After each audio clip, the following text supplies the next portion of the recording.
Good day. We're here again. As I'm always saying, I love to be here. This is fun. I'm hoping and I'm praying and I'm believing that you're getting some good out of this. I'm seeing some likes and a couple of subscribers. Pretty cool. You're working on those membership things soon, I guess. Nothing about that right now, though. We do have a Patreon. Remember that. We already gave you the information on how to connect with us, so we'll leave it at that.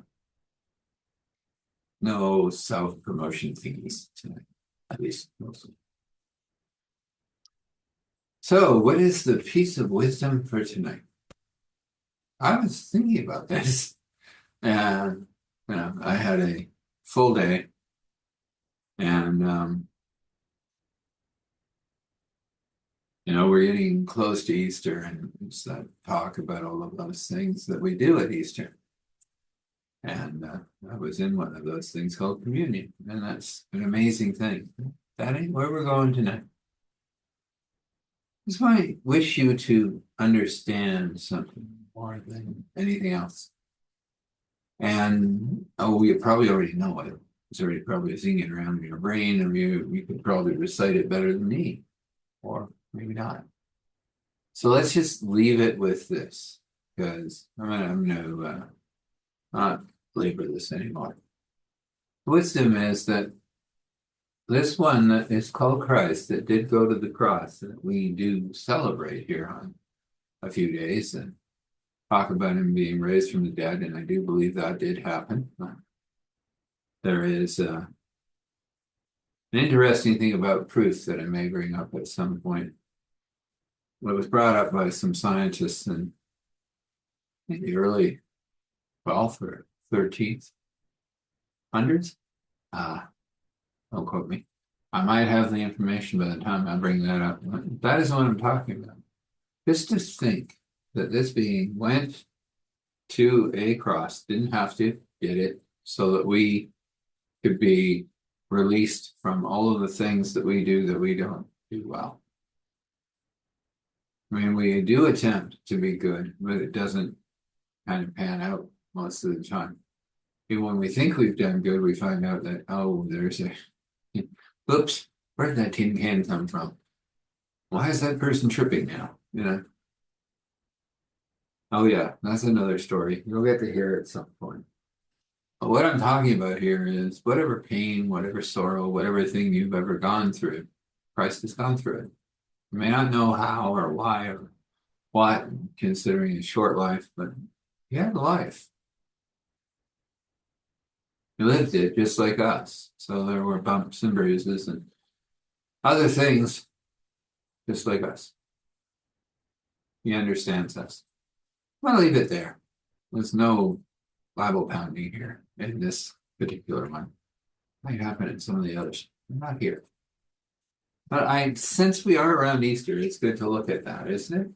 Isn't it good to know that Christ is there for us and he understands us, which is even more important. So, leaving it there. Moving on to the story. The peculiar church. Hey, I'm getting the title right. Sometimes happens with me. The peculiar church at the end of the dirt road. And that's where this guy is right about now.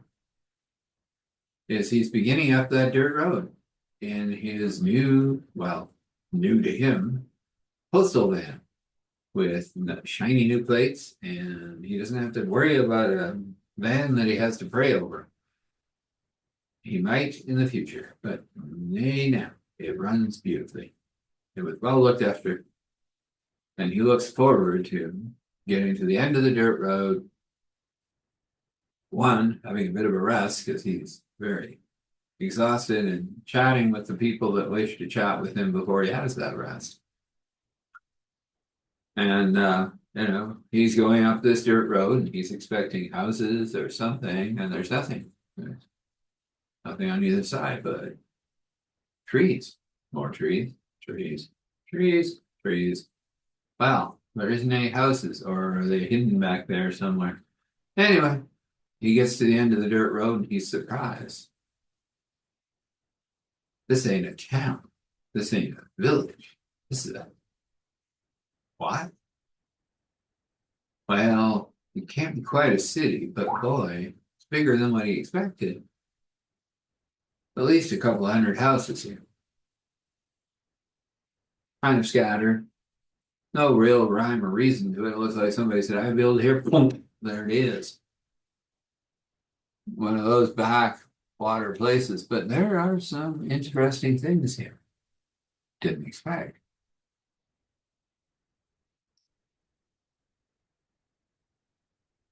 There were no fast food places, that you noticed. But considering the diner down the road there, woof, who'd want them? There's a good place for those, but this isn't it. But there were other restaurants, and they look quite appealing. Bakeries and bread shops, and wow, like this is a major thing happening up here in the middle of nowhere. Well, to me anyway. I guess I'll get to learning on where everything is in the big city and groceries. And yeah, I don't see a grocery store here. Not the type I'd be looking for. But there are a butcher, seen in the corner there, and a veggie seller. Oh, that's good. So no dry goods up here. But I bet you they do a cannon, and that'll be awesome. Because I'm starting to talk like I did when I was a boy, when I was way back in Oklahoma. Uh-oh, this is getting bad. I'm tired. Anyway, he finally finds it, the church, and she said you couldn't miss it, and he was correct. That is one large cross. Woof. Stuck on the front of a building. It looks like it used to be a garage. Yeah, there's the pumps. They're still operational. I guess that's part of the looking after the church thing. And a lady came out and said, "Do you need some fuel?" Oh, you're the new pastor. I can tell because you have the old man's, yeah, postal van. I love it. Oh, you're my type of people if you like that. You like tearing apart cars sometimes. That's kind of fun for me. Oh, good. I've got a couple that I've been working on that haven't been quite copacetic. They're in behind the church. That's where the garage is.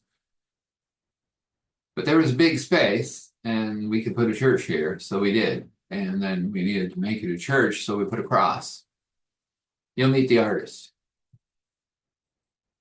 That's some cross. It really is. It's big and made out of logs, which usually crosses are made out of boards and things. But that one, wow! It says like I am the real thing almost. Well, it can't be, but kind of looks like it. That's right. If you would have gone way back in time, you would have found people putting uh, one log into a little bit of a hole and dropping it together, and they cruxed it. And interesting. We'll get into more later. Apologies. Back there. So back to this. He's sitting there going, "Are they inside?" "Some are," she says. "I already like you, so you got my vote." "Well, that's nice." He says, "Who are you?" And she goes, "Just call me the car lady. We don't really have much names here. We have paths that link to our names that we don't really like to talk about. But we will with you over time. You'll get to know us. But just let's say we built this up here. Not pretty, not nice, but functional. I have one question. What do you like to do?" And he goes, "Actually, a lot of things." He said, "I tinker on cars." "Good. That's me." "I like to bake bread." "Oh, that's the bread lady. She's in there. Probably dusting because she's always dusting, which is good because that church gets dusty. So we have a bread lady and a car lady at least. And he said, "I also don't see a grocery store." "Well, we haven't had anyone come up here that, oh, would that be you?" "Would you actually oh yeah, I worked in retail." I worked, I could put a grocery store here. I have the connections, he thought to himself. And then he said out loud, I can do that if you want. Oh, yeah, we'd like it, but nobody knows what to order. And we tried that a couple of times and we just ended up with ketchup and sardines, and that really didn't work well. Ah, you don't know how to put a grocery store up. Yeah, that's right. Well, that's how I funded myself, was managing and looking after grocery stores, and other things. Anything I could put my hand to, but that is something I like to do. Okay, well, good. We have a space for it, which happens to be a few shelves of ketchup and sardines. Don't ask, it happens. Uh, he goes, that's all right. Those are things that are good to have in a grocery store. We just have to get a few more items in. I do see we have a milk store, so we don't need that. Probably they make ice cream. Oh no, that would be the ice cream man. He's down at the end of the street. But he does take the milk from there, and it's good milk. It comes from the farm that's at the back here, big farm. Oh, big to us, not big to anyone else. About 25 cows giving us milk. And we have our own system of making sure that we don't die. Okay, sounds good. So I don't have to worry about those things. No, no, just basically the dry goods and treats. Once in a while it'd be nice. Somebody doesn't have to bake something or, you know, it's not too much. I get it. So I'll get on that as we move along. I just want to go in and say hello to everyone. She goes, oh yeah, I got to get back to this. Can you come here for a minute? And he said, oh sure. And he went around behind. And sitting there was a Rolls-Royce Ghost. And he didn't ask any question. She said, it's got a tink tink noise, and I can't get rid of that tink tink noise. And the ice cream man would like to get rid of that tink tink noise so that when he goes into the major city to get stuff that he requires, maybe he won't have to do that much anymore. It usually draws the wrong time of crowd, and people want to try to fix it for a lot of money. He'd like to get rid of the tink tink noise, and I've been working on it for about a year now, and still tink tink. He goes, well, my dad, back in Oklahoma, liked to work on older vehicles. Never on Rolls, but he worked on older vehicles. There's a little thing that happens. Just, you have an oil can? Yeah, sure. What are you about to do? Oh, you'll see. And he went up to the Rolls and she saw him working on the engine and she realized he was oiling the flaps. Then he went and kicked her over. Rolls just kicks over. And didn't even need to say, I need fuel. And no tink. She goes, I am amazed. I like you. You fix things. That's good. Maybe you can help us with our. I said, and he said, well, I'm kind of strict on how we walk with God. He said, so hopefully that'll work for you.